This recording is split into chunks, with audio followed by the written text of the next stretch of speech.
Evet, değerli dostlarım, YouTube kanalıma hoş geldiniz. Uzun zamandır ayrı kaldık fakat bomba gibi yeni projelerle karşınıza çıkıyoruz. Bugünkü işleyeceğim konu en çok Türkiye'de kaçak kalan ülkeler sıralamasını işleyeceğim. Birincisi Türkmen, ikincisi Gürcistan, ondan sonra nerede geliyordu? Özbekistan geliyordu, evet. Özbekistan'dan sonra Kırgız. Maşallah gene Kırgızlar 4. sıralamaya girdi. Şimdi burada genelde çıkarken yurt dışına herhalde para sıcak geliyor. Ödemiyorlar cezalarını. Sonra arıyorlar. Abi 5 yıl giriş engeli yedik. Şimdi arkadaşlar bakın. Burada eğer vize ihlali yapıyorsanız çıkışta mutlaka cezanızı ödeyin.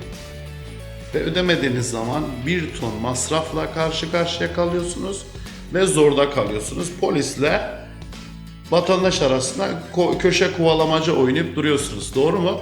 Öyle oluyor. Aynen. Şimdi bir de en çok ülkemize kaçak gelen ülkeler hangileri? Afganistan. Hayır. Bir, Suriye. İki, Afganlar. Üç, İranlar. Hiç sordunuz mu neden İranlılar sığınma talebinde bulunuyor?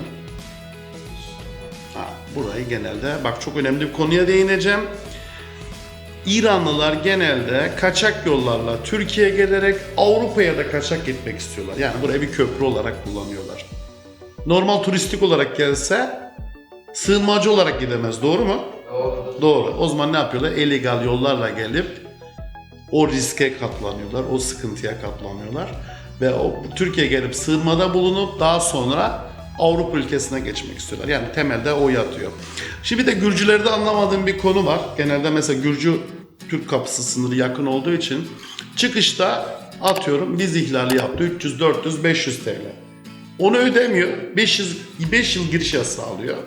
Daha sonra illegal yollarla 1000, 1500, 2000 dolar ödeyerek ne yapıyor? Türkiye'ye girmeye çalışıyor.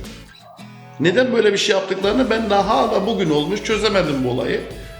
Çözen varsa da lütfen altta açıklama kısmına yazarsanız sevinirim. Evet değerli dostlarım, bugünkü konumuz buydu.